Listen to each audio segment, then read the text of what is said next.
Hello. Um, let's see if I can explain this problem that you're asking about. Uh, the mass of an isotope. I mean, probably the hardest thing of this problem is that they only give you text and you have to translate it into an equation. The mass of an isotope, and I don't know what letter you want to choose for that. Imagine we say M for mass.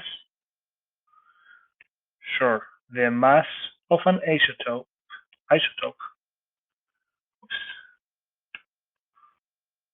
hmm,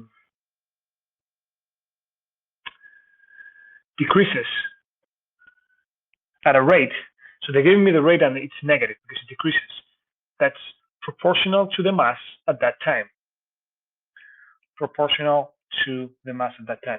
So this is really 7.1, this first part, being able to go from uh, the text to this equation. And then they give us a couple of points. They say the mass of the isotope was 40 grams initially. So they tell us M of 0 is 40 grams. And then they say that 10 grams after 16 days. M of 16 is 10 grams. Yeah, well, this is grams and this is days, but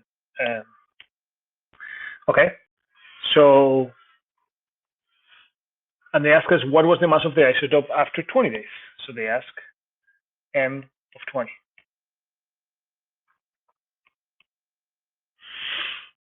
So really, this is one of those that this is an exponential model, so you can directly jump.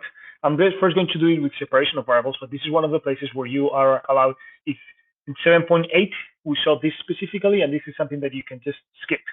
But if you don't remember or you don't know, or you can go do it like this. First, I'm going to separate the variables. I don't know why that keeps blinking. We'll see if that appears in the video. Uh, so I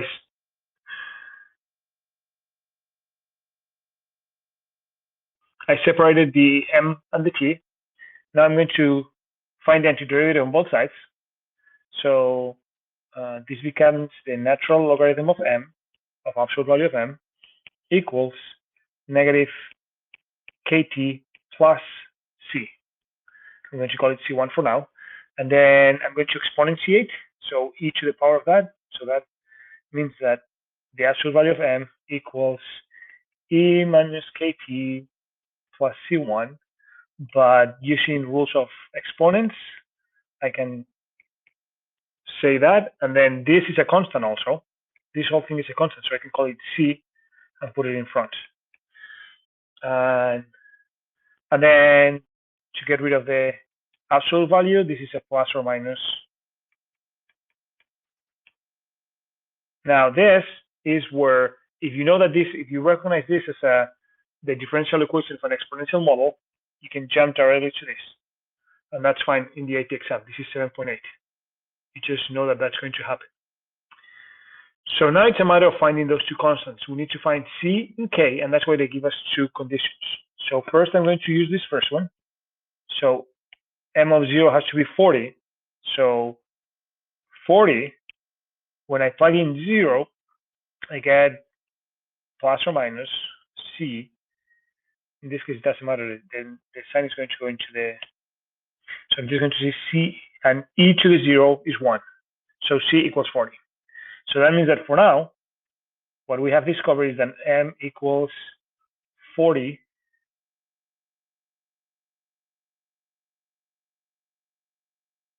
Huh. No idea what my iPad is doing such weird things. This is going to be a weird video, but if it works, okay?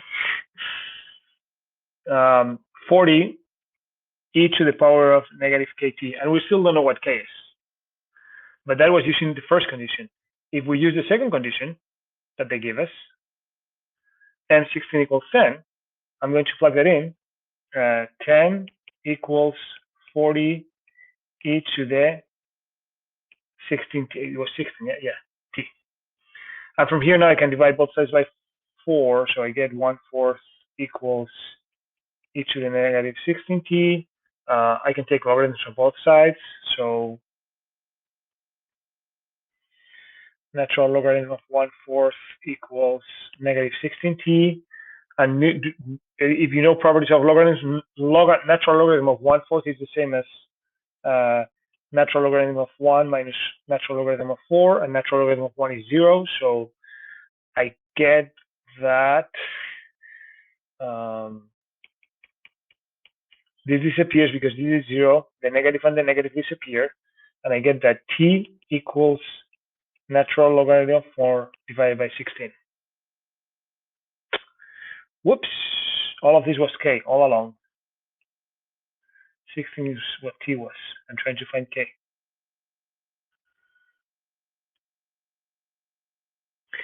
So what that means is that coming from here, m is equal to 40 e to the negative logarithm of 4 over 16 t. And you can simplify that some more, but I think it's necessary. And now they ask us for m of 20. So we just have to plug in 20 and see what you get. 20 over 16, or whatever, 16 times 20. And then you can plug that into a calculator, and whatever you get, that will be your answer.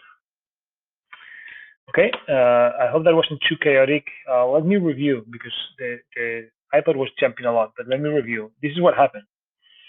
First thing is knowing how to set the equation up from the text. And they say that is from reading that the mass decreases at a rate that is proportional to the mass. That's the first step. Then either you know how to separate variables, or you realize that this is an exponential equation and jump directly here. Here we have two constants that we have to figure out, c and k. And for that, we use these two conditions. When we plug in the first one, we figure out that c equals 40, and we jump to here. When we plug in the second one, we figure out k, and we get to here. And then lastly, to figure out m of 20, we plug in the 20 there, and that's it. I hope that's helpful. Let me know if you need anything else. Thank you.